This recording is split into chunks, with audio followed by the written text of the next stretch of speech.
We've got a very clearly articulated 2030 vision. Essentially, it is to become a 100 million rand business by 2030. And our business managed to grow its big business mindset because we had big brother agencies like the Wondermans. And I mean, Hayden is unilaterally responsible for that because as CEO, he was very clear on bringing other agencies into the fold. And I see a book here actually by, it's called Doing Time by Peter Vundla. And, the earlier guys, Abo Herd Boys, the founding fathers of black agencies, the Mohale Ralibitos of this world who really were critical in painting a landscape that we could meander through. I don't like being an empty vessel on things. So education, I've seen how education has transformed my life, first of all. I've seen how it's also benefited the intelligence with which you come into a boardroom with. Yes. And it does give credibility to being black and broaching topics or subjects or spaces that were not designed for you. And essentially what I qualify as at the end of the course is a luxury brand consultant, which is what I operate my other hat at Noble Luxury. It was important to develop a blueprint for what fundamentally distinguished African luxury. And the discovery, which is why Maxhosa works, which is why Mama Esther works, which is why Tebe Makuku works, because they lean on their heritage and their storytelling. And this is something that will continue to endow African luxury brands. You look at Chrissy Brown, we're drawing from cultural centers across the continent and using what is our craftsmanship to distinguish the brands. There is something beautiful that continues to endow the Maxhosa story, that continues to see us seeing collections that come out so uniquely out of them. It's not, and we don't own it just by being Xhosa. No, we own it as Africans because it's vibrant, it's colorful, it's spirited, it's us,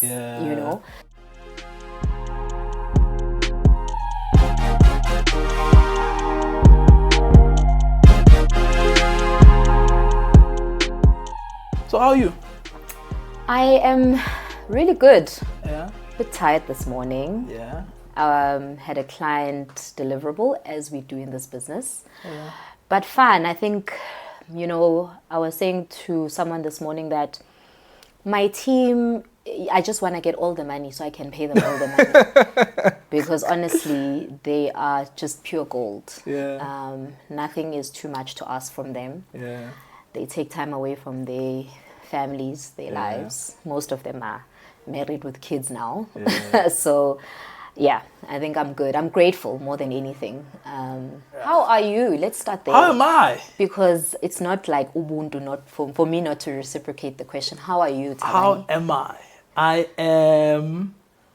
I'm good. I am grateful. I think there's a lot of things happening in my life, in the work front. And I feel blessed, man, to be doing something like this as well for as long as I've done it. I mean, it's only 5 years, but... Don't say only. Yeah, I mean, there's people who have done this longer, right? No, but we're not comparing apples for apples. This is also true. So having done this and having the guests that I have, like yourselves, I feel like we've built a great property. Yeah. That is set up for growth. Don't stop. Nah? I think Not my interview. I'm the guest here. Yeah, nah? So as I was thinking about my prep, and I was telling you offline that I've got 2 structures of the prep. Right. And as I was thinking about it, I'm like, it's Beyonce's album that has Act 1 and Act 2 or something. Guys, I'm being referenced in the context of Beyonce. From Guamashu to the world. From Guamashu to the world. So I've got it as Act 1, and I've got the Matte Black story. And I say this because I feel that that's a gritty, it's earned, it is 20 years of being called into the boardroom. You could argue also 20 years sometimes of having the door shut at you while you are trying, and we'll get to that conversation. So that's like Act 1 for me. Got it. The credibility you've built in the industry, building up to the 20 years, all of that stuff. And then there's like Act 2, which I feel like is and you can correct me, it's the evolution of Buyi, like the rebirth of Buyi with Noble Luxury. And I think there's a transitioning there that will focus on around African luxury and what it means to you and why you're taking this journey. Let's go to Matt Black. Let's go. You're turning 20 next year. I want you to take me back to like the founding moments. You know, we always see, we see the logo, we see the awards. Do you? Yeah, and everyone in the industry does. Ah, nice to know. But no one was there during the founding moments. No one was there when you were like, actually, this is what I'm seeing in the industry. I think I can do this. Or this is what I'm not seeing in the industry, and I think I can do this. I want you to take me back to that moment, like that reflection for you. Yeah. So, I love the genesis of a thing. And as a woman of faith, it's important to always locate myself back to the genesis of a thing. So Matt Black founded in 2007, not by myself. Okay. By a gentleman, a bunch of gentlemen actually. I think it's important that I mention them. Buyi Mafoko, Bonga, as well as Refilwe at the time. I intersect with Matt Black 2009, then employed. So the business is 2 years in. The gentlemen come from BAT, Coca-Cola, branding, FMCG, sales backgrounds, finance backgrounds. And I interact with them, and they were my agency that really? Myself and a friend of mine, she was my manager, actually, my marketing manager at Media 24 magazines. We hire them because we're launching a brand extension to Move magazine. And just a bold undertaking, because at that point you're not really seeing people that look like us running business. So even that was probably an innovative stance, because we did advocate very hard even within the business to say we'd like to use this agency. The experience was clearly there. And that, I think, was the beginning of my journey with Matt Black. I continued to interact with them up until I left. I think 2010 was, I said to you offline, alive with possibilities. Yeah.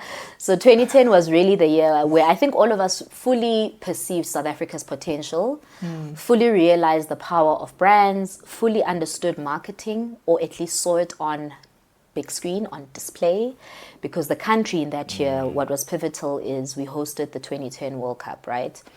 And it was really at the end of that year that I made the call to leave formal employment.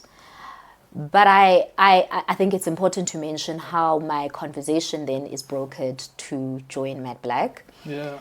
Because I am a recovering perfectionist. Oh, really? You don't say. But I've spotted something. Don't do this. You don't say. I've just about redesigned the whole set. But so I have a very particular way of working, and I think anyone that interacts with me, it's just become my integrity and my signature for how I work. Okay. And I think the guys as well were also attracted to that. I think to have a female party that was, interestingly, the guys were actually working with Buli. TT's sister. Yes. So I think she also was helping structure, and she's at Nedbank now. Yes. And so I enter, and I'm not sure where she was in the picture, but I know she was no longer in play. So I enter, really bright-eyed and eager, fresh out of business school at that point. I had just completed my postgraduate at Wits Business School and had felt I had my toolkit of how to run and start a business. Got you. And so really had an opportunity to put everything into effect, had the systems, had the fresh business acumen that I could practice. And so really joined Matt Black at 2011. And how it actually starts is the guys kind of say, we've got this opportunity that's been given to us to pitch on. Are you keen on it? Never pitched in my life because I'm fresh out of corporate. But my portfolio at Media 24 was eventing, putting together experiences, putting strategy into how we deliver our reader events. And that had really become the muscle that I had grown. Gotcha. So this was an eventing project, so very much within my wheelhouse. And this is how we pick up this project, and by March, I am fully immersed because the project was a Heritage Day project for one of the royal families, and fresh, have the energy to do it, and we just go. Yeah, I think those were the founding moments. What became very apparent for me very quickly was just an ability to move from urban to township and rural. Gotcha. Which quickly also became the signature of our business, or the distinction of our business. Okay. I must say, I don't think we were fully ever setting out to start an agency. We kind of had just brought our skills together to do marketing, I guess. And the business in its foundations was an outdoor advertising business. So out of home, essentially, which was an emerging medium at the time. And with the outdoor advertising business, we were then getting clients saying, please, could you design the assets that you're flighting? Gotcha. Please, could you print for us? Please, could you manage the process? And so invariably, that landed us in the definition of agency. But we really were beginning to understand and to learn ourselves over the years. And it's probably around 2012 that we squarely were sitting in the agency world. Because by that point, Mzansi Magic is launching. We're working with, Abo Spogazi, Abo Kutwano, the guys who were at MTN at the time as marketing managers. And fully now needing to structure ourselves, organize ourselves, have rate cards, put forward proposals like an agency. And it was off the back of that, really, that the business was started. Now tell me, in the name Matte Black, what's in the name? What is the name? I'm sure there's something in there. And I was reflecting as I was prepping. I'm like, yes, obviously it's a black-owned agency, but there's excellence in the agency. Because I also don't think you get the job from a client because you are black-owned and you're trying to like turn a BE score. They'll figure out another way if they want to do that. Right. It's an excellence conversation. That is, yeah, it is. It's a standard-setting conversation. It's a standard-setting conversation, and I feel like there's something in the name. Like when I see it, I feel like there's something in the name, and I'm asking myself, what is when it? you guys sit, yes, what is it? But when you guys sit, do you believe that you've lived up to that standard of Matte Black and what initially it was supposed to be, reviewing your time between founding time and going all the way to your 20 years next year? So interestingly, the business was not founded as Matte Black. So we rebranded to Matte Black. It was founded as Lerata Dima, correct, which is a Pedi name that means horizon. And, I can actually see the gestures that Dumi does when he says, we were looking for a name, a name that, there was this thing that we were striving for that was different, that we knew was different, because they had worked for global conglomerates, your CCBSAs as well as BATs. So, and they wanted, I guess, a vernacular name at the time would have been a distinction because there was a big drive to transform the industry. And so this name, and one of the guys, I think, Abedi, so he kind of said, man, Lirata Dima, because it's the horizon. But as we were, again, unearthing who our identity was becoming, we really went into a journey of, because now we were finding ourselves in boardrooms and pitch rooms with, at that point, mid-size agencies, small to mid-size agencies, we also were finding that we didn't want our name to announce us as Black. It was important because it was easy. All of us were, there were many companies that were born at that period that were called what projects and catering and what. We were doing all the things because we were trying to clump everything into one. I get you. So for us, we were finding that it was not serving us very well. It was no longer serving us very well to announce ourselves as a Black agency before we've even walked into the room.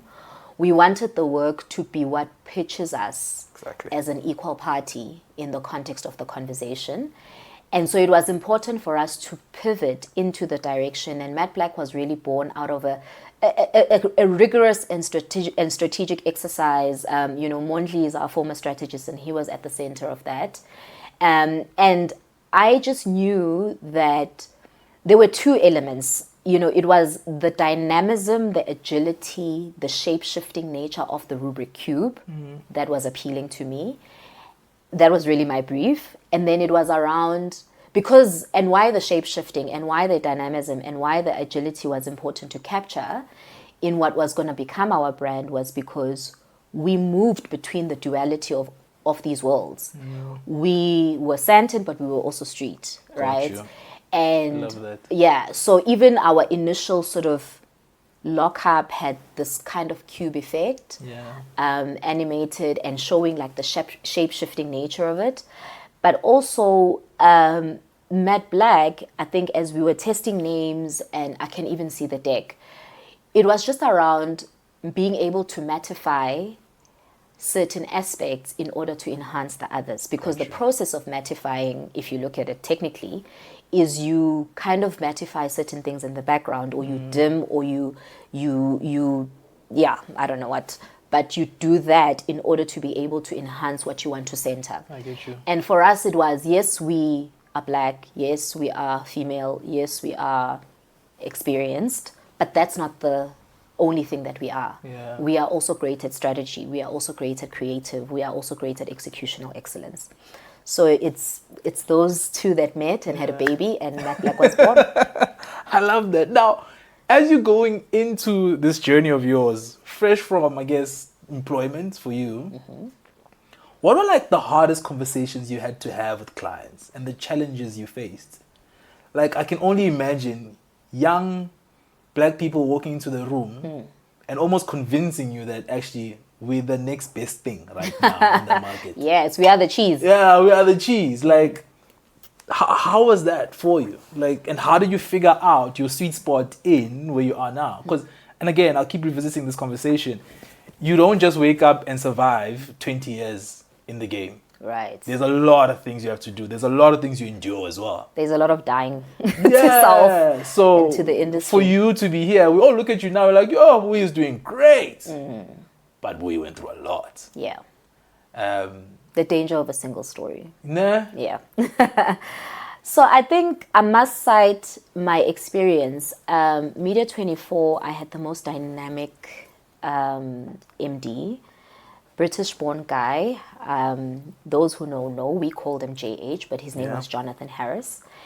And he had come, Winchester-born, or Manchester-born, one of the two, but UK, had built his career up to become a banker at New York Stock Exchange, left that to come to South Africa and start what we knew as Real Magazine. So if you remember Real Magazine, he literally started it and sold it from the boot of his car. You're joking. And British guy selling a black woman's magazine. But studied it, I was really attracted to how he managed to authentically understand the audience, because you must want to. It can't just be a sales pitch. I loved the ability to start from scratch. I have had to start many times in my life. So I connected with that. But also what was beautiful is he managed to build this magazine up so much that it was acquired by Naspers, by Media 24.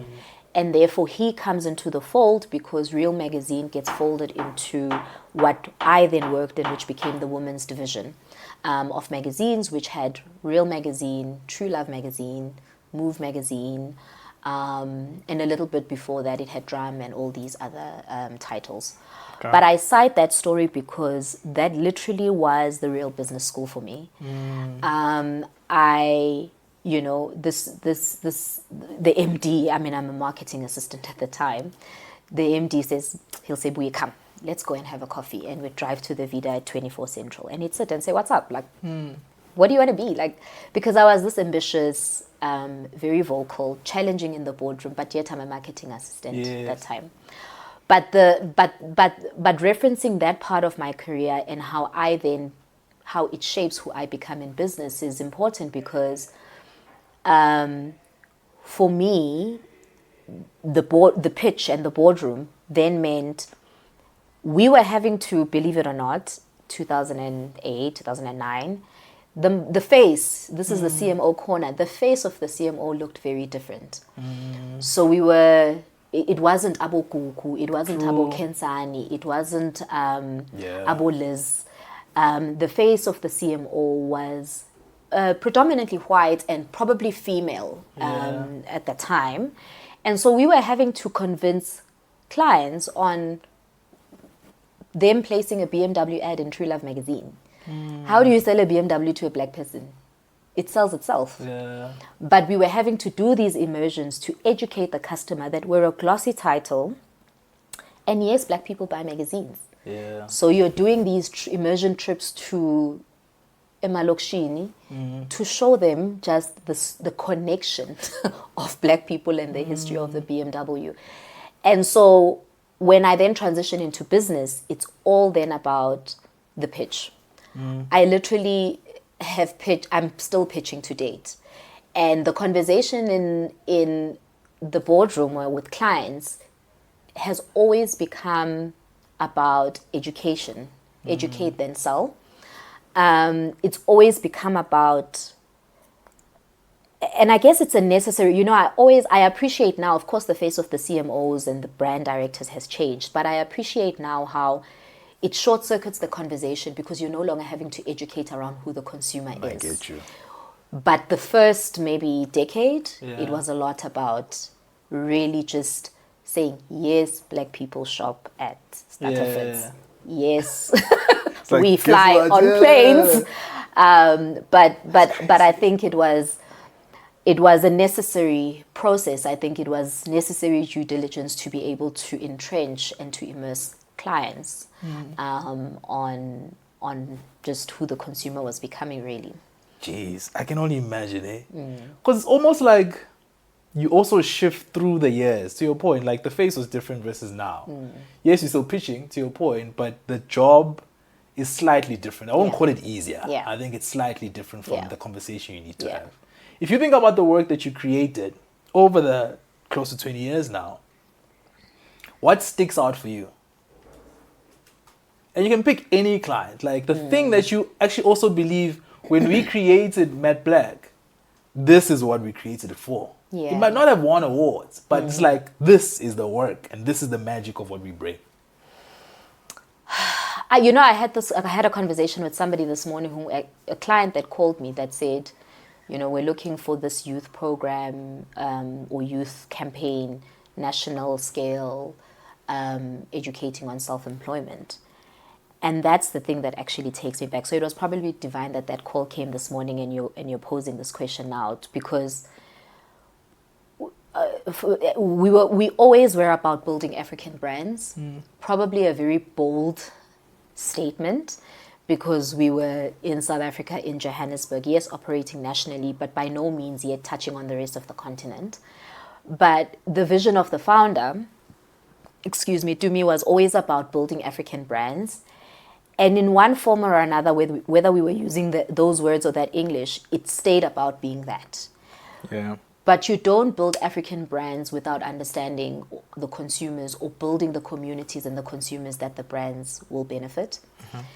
And so for Matte Black, I remember our earlier work, we did a lot of strategic communications work.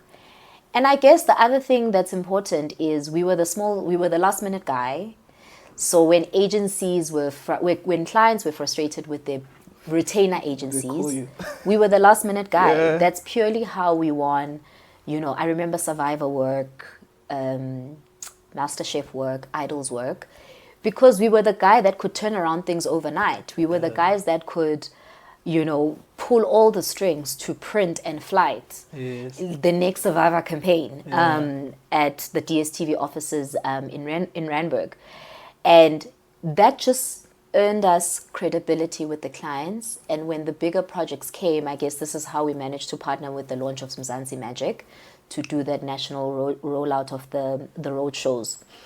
And being the last minute guy, at least for us, we honored that as if we were the retainer guy, And, I still have relationships with all those clients. I can still pick up the phone. I'll still connect with Sipogazi if I'm in Cape Town and there's time, because I guess they were also met with tensions internally because they were the first breed of marketing managers that were charged with shifting marketing. Yes. And we were one of the first agencies that were also figuring this out. So there was a meeting of, I guess, visions in that point, because I imagine the pressure that they were in or that they were under internally, because still the senior marketing or the business unit directors were still not black. Correct. So they are saying, what is the business value of this? What is the KPI? What is the, and through that, I find that we built our notoriety as Matte Black, which has stuck because the work we've done has then always been the agency that gets sent to the ends of the world. But we will get to the ends of the world and we will unearth that there's a market there. So when we talk about being a emerging market specialist agency, and it's moved from being a township and rural marketing specialist agency to clearly being an emerging market specialist agency. And we say that because in building African brands, the rest of Africa is also emerging. True. So our ambition, and as we've got a 20-year milestone coming up next year, but we've got a very clearly articulated 2030 vision. And that is our Africa expansion play. And we've already begun on that in partnering with existing clients that have footprint in those markets. Can you share what the plans are, like in detail, or you can't? I mean, I can. It will become public knowledge soon enough. Some of it is already in play. I think, I must tell you, I've frustrated my team because every time we're due to launch, a client ask comes in and we've got to shift, right? Yeah. But essentially, it is to become a 100 million rand business by 2030. Yeah. We are well on our way. We sat in a strategy session last year and we met again earlier this month and we reflected on where we are on that goal.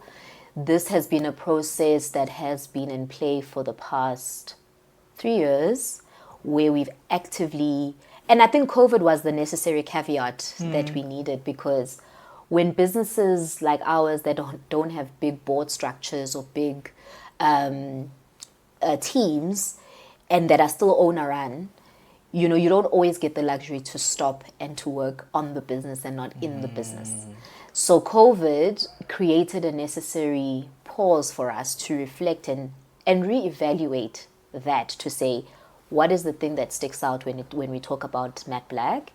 And it was interesting because we engaged another strategy process, an external strategy consultant, and we landed back at that place. Gotcha. To say the magic of Matte Black that remains is still the ability to articulate emerging consumers, is still the ability to tap into unrealized commercial value for our clients.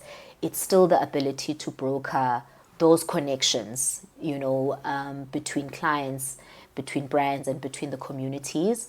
What did become a little bit more distinct was very much a social marketing play, because I think we come from the townships and the villages that we work in and that we talk about. So I guess the authenticity in the work is always there, because I always say we're marketing to ourselves. Yes. We can just about any campaign pick up the phone or send it to a family WhatsApp group and it'll appeal. Correct. We can post it on statuses and people will comment, or people will give us insights on it, because sometimes we're running focus groups or surveys on like something that we're testing. Yeah. And it's beautiful because we never have to depart from being ourselves to do the work that we do so well every day. Our teams are from all over the country, and we're able to transcend this certain geography where our offices are to really place ourselves in real time, in situ of any campaign that we're running. So if we're running a strategic health communications campaign for USAID, we understand the science of a clinic because we've had to engage with clinics. We understand the frustrations, the pain points. When we talk about trying to reach Ogogo in SASA queues and delivering some form of relief through a campaign or whatever that we're doing, could be financial literacy campaign, we understand how somebody who contends with 700-800 rand has to stretch the rand to fulfill everything that they have to fulfill. You know, we all have long voice notes from our parents. And, you know, I always say my mom will send a voice note. Even now, there's one that I haven't listened to because I'm like, if I listen, it's going to compel me to want to be a daughter in this moment. Yes. And I'm just a girl. But you know, just to bring it back, that's who Matte Black is. The social marketing lens has then allowed us to say, we now have the luxury of choosing the work we want to work on. We now have the boldness to go into clients and be truly ourselves in pitching our creds, in asking for work, because that's our business. And clients have connected better with that than when we did have a bit of an identity crisis, I must own that, because once you're a middle-sized agency, you start to move like one. And now we're kind of confused, you know, like we're borrowing a little bit from here, from there. You know, interestingly, we also are sitting in what used to be the Wonderman Thompson offices. And that was a, you know, I think of Hayden, who is late now. I think of Mwahi, I think of Astrid, I think of Unati, I think of Mark, I think of Colette. These are all the people that walked us out of the identity crisis into really saying, Buyi, you've got to lean more onto who you are.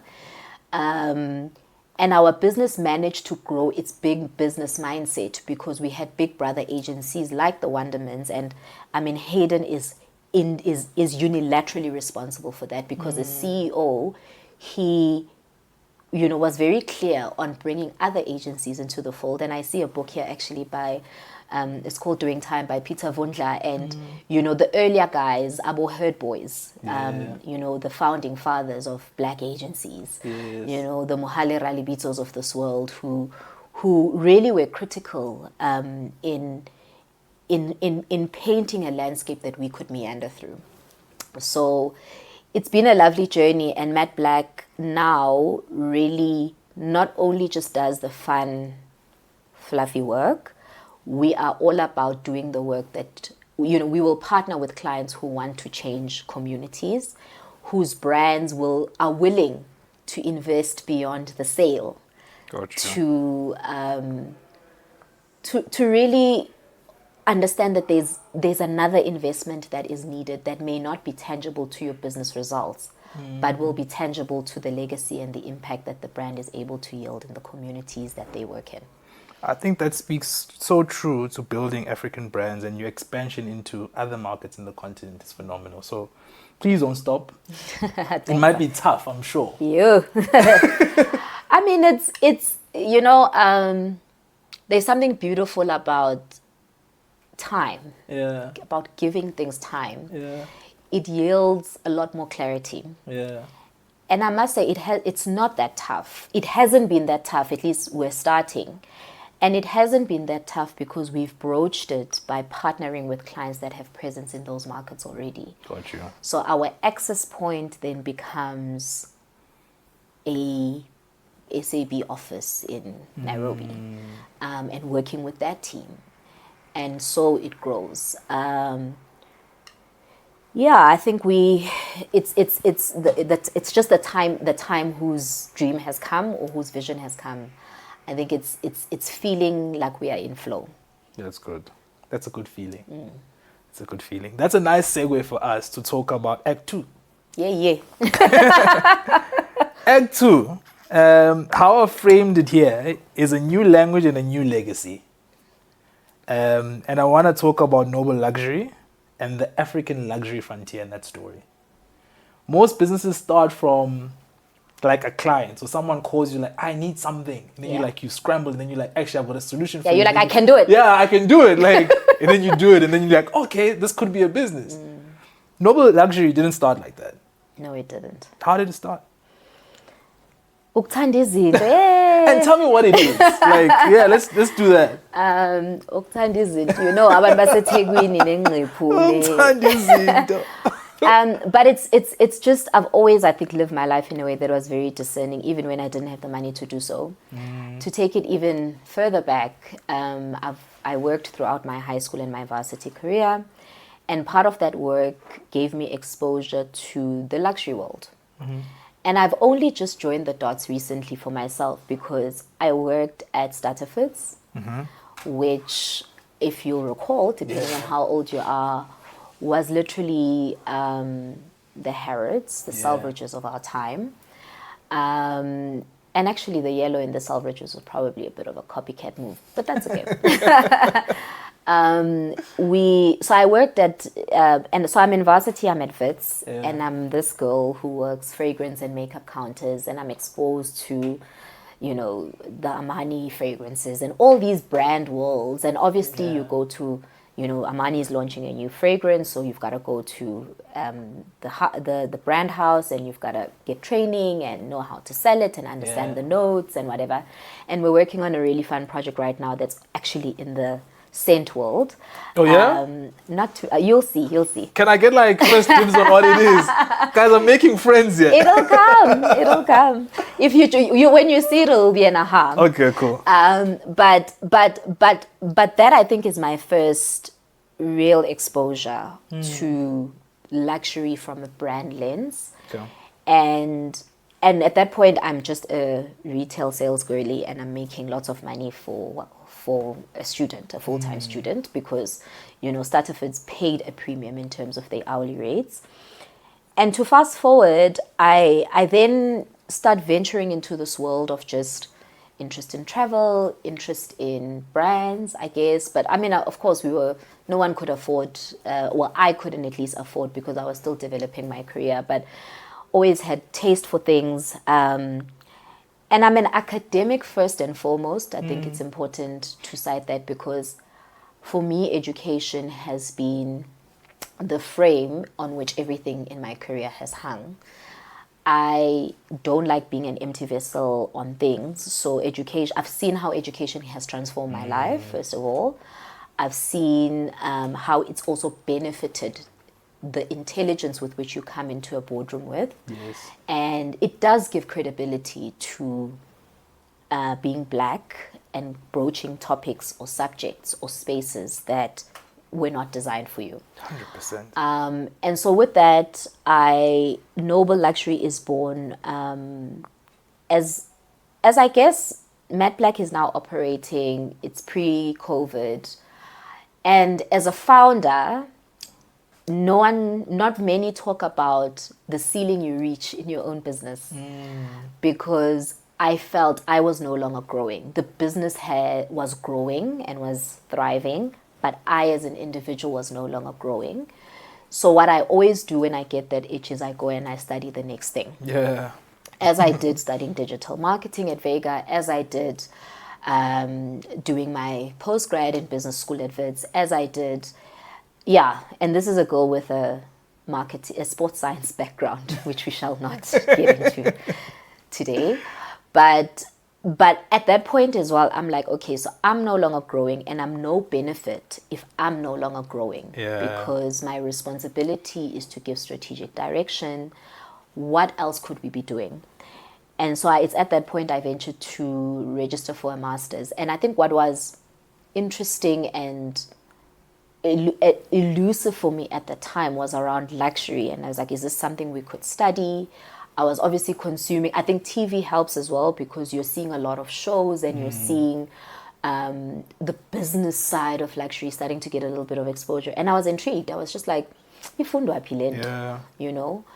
And I then cast my net and found that there was no courses in South Africa. And so in casting my net, I landed in London at the Business School of British School of Fashion, a degree that was administered through Glasgow University, which is Scottish.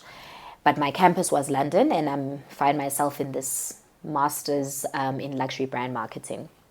And essentially what I qualify as at the end of the course is a luxury brand consultant, which is what I operate my other hat at Noble Luxury.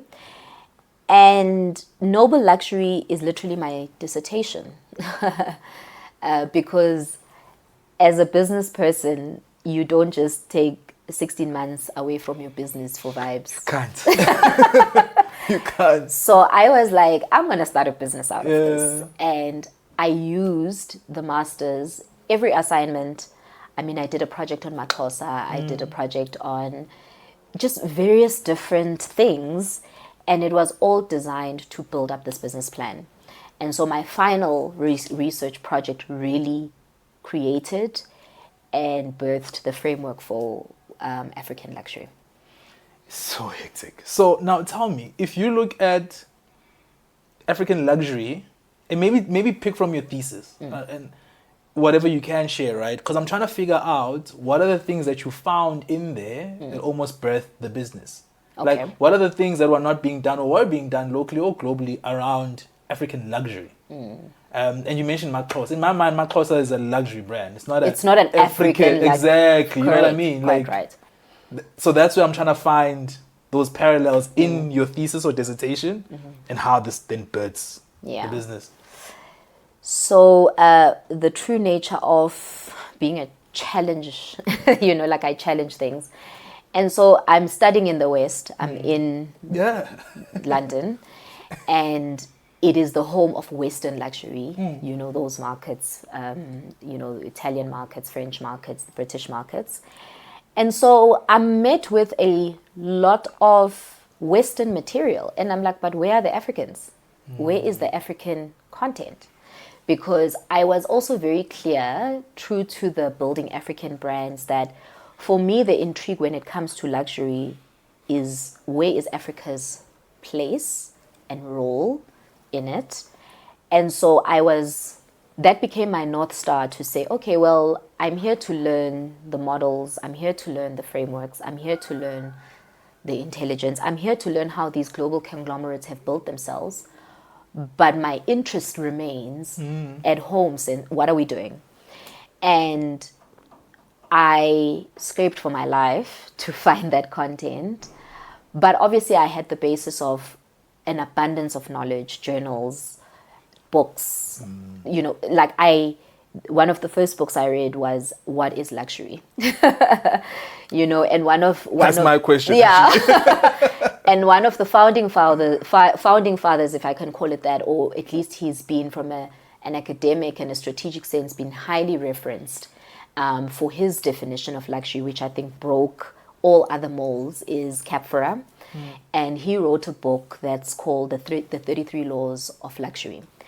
And that particular book kind of maps the fundamentals of luxury. Really? So he initially starts on defining what is luxury, and luxury it's really just an elusive concept. It's not something that we can pin. It's a perception that they've managed to create a whole industry out of. And even my entire thesis was based on what are these values of perception? How do you decide that this is luxury for you, and how do I decide that this is luxury for me? And so this book allows me, with other sources, because one has to obviously be widely researched, this book allows me to really get into understanding when we talk about luxury retail. What are the laws? Luxury never goes on sale. True. Things like that. What are the rituals? When you walk into a luxury boutique, you can expect that there's a very different ritual at an Hermes versus one at a Dior boutique. So it's very ritualistic. It's got these galleries that are called, in fashion high streets. It's got these monuments of, Champs-Élysées, London, wherever you look, Bree Street, wherever you look, there's all these big, whenever you travel, you think of, I want to go to that store because I've seen it. I've seen the activations that have come out of it, the LV stores, whatever it may be. And also just to be able to go and walk in and acquire a piece from that store. So I was interested because you're quite right that Maxhosa, Tebe Makuku, they are all very much just luxury. Phenomenal brands. And not to minimize when I say just luxury. I think it's important to elevate the conversation to say they are luxury at the standard of global level luxury. Correct. I also, though, and I had a conversation with Tebe Makuku on my podcast, Africa on Luxury, I think it was season 1, And I mean, we had a conversation around Mama Esther Mahlangu's work, you know, and I asked him, who owns culture? What gives, you know, what distinguishes her to be able to own the Ndebele artistry or craftsmanship versus others, when it's like a craft that all girls are taught growing up, you know. So all of these conversations, for me, I think it is important to label it as African luxury because there's a signature to it. And my discovery from the research and the dissertation revealed that what fundamentally, because what I did is I took all these models and frameworks and definitions and I overlaid them against each other to surface what are the values that are consistent across markets? What are the values that surface themselves as emerging in our markets? And of course, I base my focus groups and all of that on SADC and particularly South Africa. But it was important to develop a blueprint for what fundamentally distinguished African luxury. And the discovery, which is why Maxhosa works, which is why Mama Esther works, which is why Tebe Makuku works, because they lean on their heritage and their storytelling. And this is something that will continue to endow African luxury brands. You know, you look at Chrissy Brown, you know, we're drawing from cultural centers across the continent and using what is our craftsmanship to distinguish the brands. It's not just the homogeneous white shirt, tailored pants look. Because when you look at brands like Chanel, a Chanel suit is a Chanel suit is a Chanel suit. You can almost identify it. Yes, it's been widely copied by fast fashion brands, but you know, there is something beautiful that continues to endow the Maxhosa story, that continues to see us seeing collections that come out so uniquely out of them. It's not, and we don't own it just by being Xhosa. No, we own it as Africans because it's vibrant, it's colorful, it's spirited, it's us, you know. So I guess that's the beauty, because the other thing from focus groups that was coming out was, you know, I want, if I'm going to invest X amount or lucratively on a piece, I want it to be a natural extension of my identity. Correct. And yes, I can buy a beautifully tailored white shirt. However, as there are emerging consumers for luxury, and as consumers become a lot more educated, sophisticated, they start to want to invest on items that are a true representation and extension of who they naturally are. And this is how you'll find Afrique are doing something so unique in being able to house African luxury brands from across the continent, that we now can have the choice to buy that over that. Stunning brand, business. Yeah. I love Afrique. Same. So tell me, where are we now? If you look at the continent widely, from the business side of luxury versus globally, that's the first part of the question. But secondly, I'm interested to understand Noble's vision on where you want to take that. Sure. I mean, we as a market, firstly, it's important to correct that we are not an emerging market for luxury. Africa has always been luxury. In fact, we are the bedrock of luxury. The West is endowed by what came from Africa, whether it's architecture, whether it's craftsmanship, whether it's art, museums, galleries are full of African heirlooms.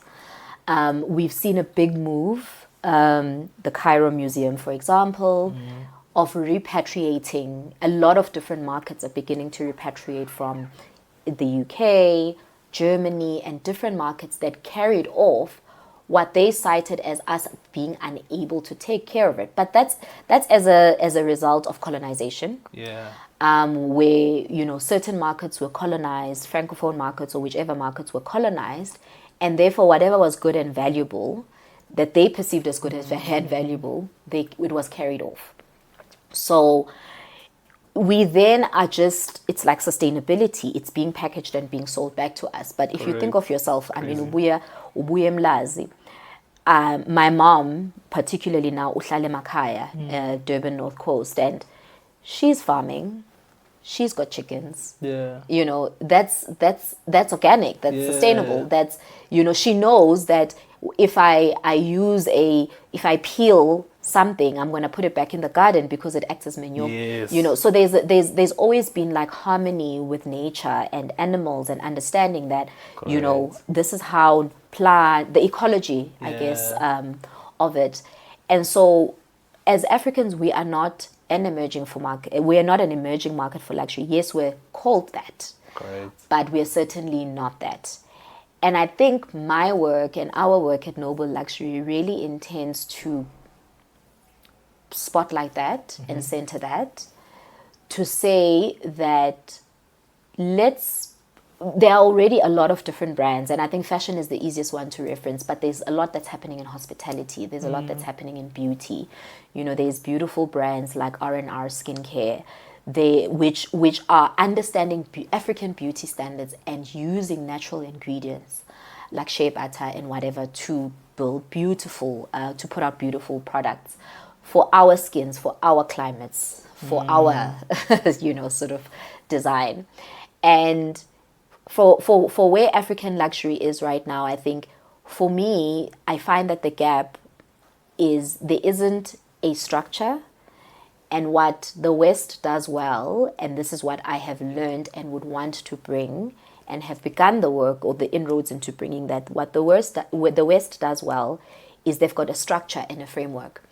Each market has a body that regulates and sets the standards for what they design or what they call luxury. I see. So if you're looking at Italian luxury, everyone from Loro Piana to Armani to whichever brand that you can think of, Bottega, all of them are subscribed to a standard setting body. Really? So whether you're sitting and looking at a shoe from Xenia, or I'm sitting and looking at a bag from Bottega, or whatever it may be, whatever seasons, if you're seeing fashion weeks and you're seeing colors on the runway and you're seeing that translate into retail, and you're seeing that translate into experiences and hospitality and travel, there is a body that sits and is definition, and it provides a definition and a standard set to say, this year, this is what we're pushing. So this is how you will see a shoe that you bought being copied into fast fashion. Yeah. And available widely because the producers are the producers. Yeah. But there's somebody that decided that this is the silhouette that's now back. And what we are missing as Africa, and it's important to note, we're an internally diverse market, 54 countries, multiple languages. So how we market and build brands will be fundamentally different. But it is important, if we're going to have a global level conversation with the counterparts, it's important for us to be able to play the rules of the game. And part of playing the rules of the game is us then creating this body that frames African luxury. But what will it take, right? Because I can't be sitting here in South Africa and dictate to Kenya how they must go about it, or Nigeria. It'll take projects or programs like the Africa Free Trade Agreement. Yes. It will take campaigns like what Afrexim Bank is doing with Canix, because it will take platforms as important as G20 and B20 to create dialogues at intergovernmental, inter-industry, inter-border level to say, guys, how do we harmonize? How do we collaborate? How do we break down the logistical barriers for me to get something shipped here from Ghana? How do we synergize logistics? Because the thing that is often most cited in relegating Africa into this emerging market African lens is logistical nightmares. Yes, it's a nightmare. Yeah, it's always a lack of infrastructure. It's political instabilities. But for me, I think in pockets we are all doing amazing things. And mine is, so Noble is, it's important to note that we are a business to business African niche consulting firm for luxury. And this really intends to support and to help businesses with this framework and with this model. And we really will also be doing this through a non-profit lens, because I think it's the important foundational work. Yeah. How we will fund ourselves is there's lots of developmental money. Okay. There are also a lot of global businesses that want to enter this market that are invested in market research, which we do, insights, data, understanding the consumers, whatever it may be, understanding our industries. So I've had very interesting conversations, and I think even platforms like your LVMH prizes, even platforms like your Amiri prizes, all of these, to some measure, are gatekeeping platforms, because the West understands the threat that Africa poses on its luxury markets. So if you take a brand and you put them through your enterprise development and you give them exposure to this glossy world of LVMH, Yeah. and on the other side of it, you have proximity to understanding its business model. Yeah. What it does is, should your brand potentially become a threat, I'm going to acquire you. Yes.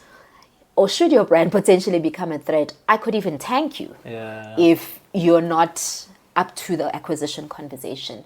So it's important as well and this is the knowledge, and this is the strategies, and this is the insights that we want to give African luxury businesses, to say, don't just expand, don't just internationalize, don't just grow your footprint in retail, how do we, because there's no single body, there's no single institution that is sitting across market and supporting and helping. Everyone is doing beautiful, with COVID, we saw beautiful innovations coming out with the use of innovation and digital, and how we were suddenly doing fashion runways and fashion shows virtually. There's now digital fitting rooms. I was having a conversation with an e-commerce client last weekend, and they were talking about even beginning to try out makeup and lip colors virtually or digitally. That's crazy. So you can tell that, I guess, my excitement is palpable, but my stronger conviction is to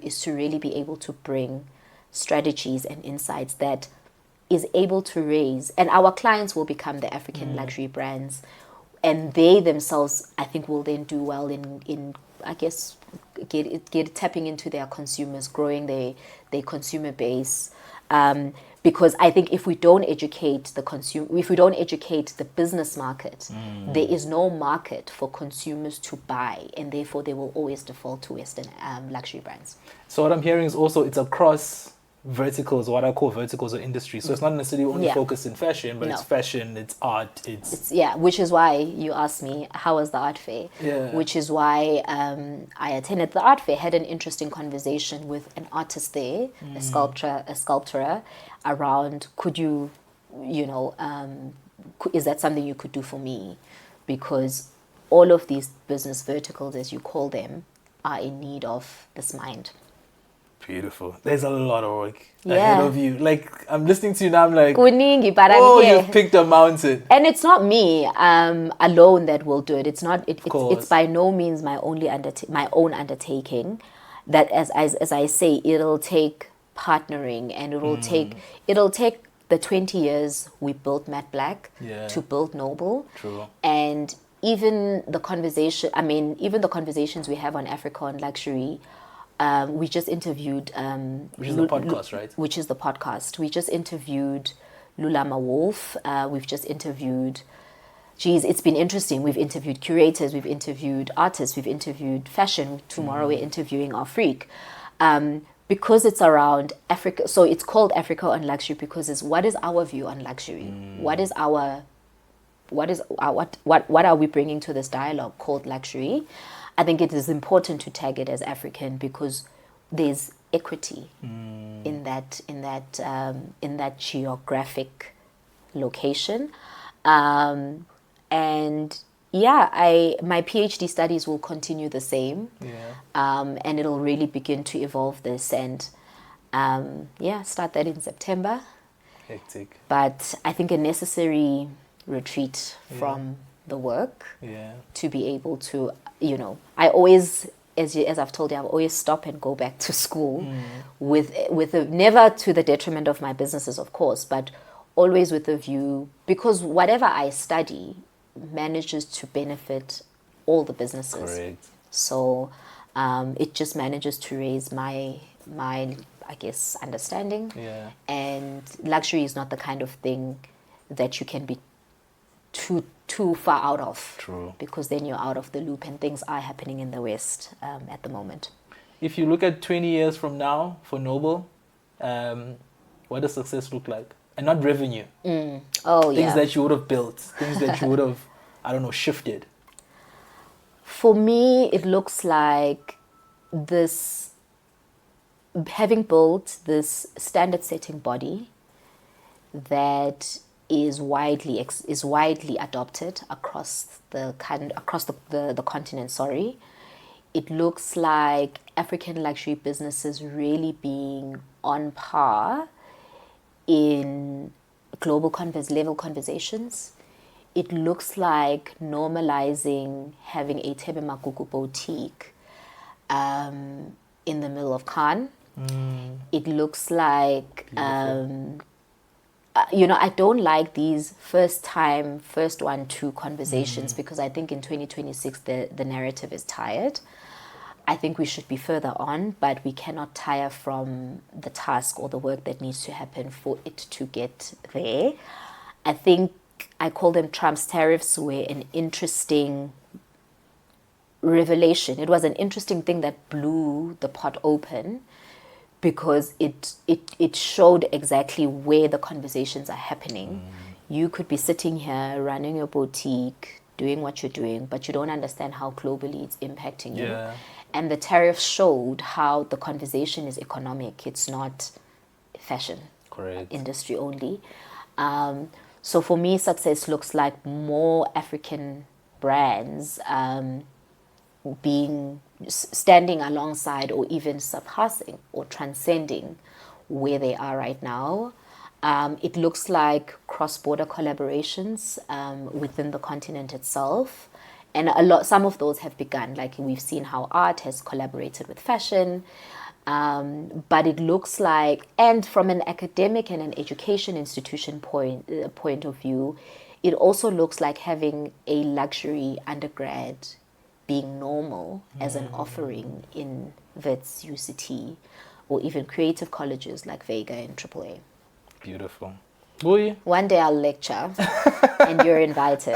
I trust you to do that. Yeah. Thank you so much for a beautiful conversation. Yeah, we could have sat here now as Ikulume Shonilang. Yes. But thank you for making the time. I truly appreciate it.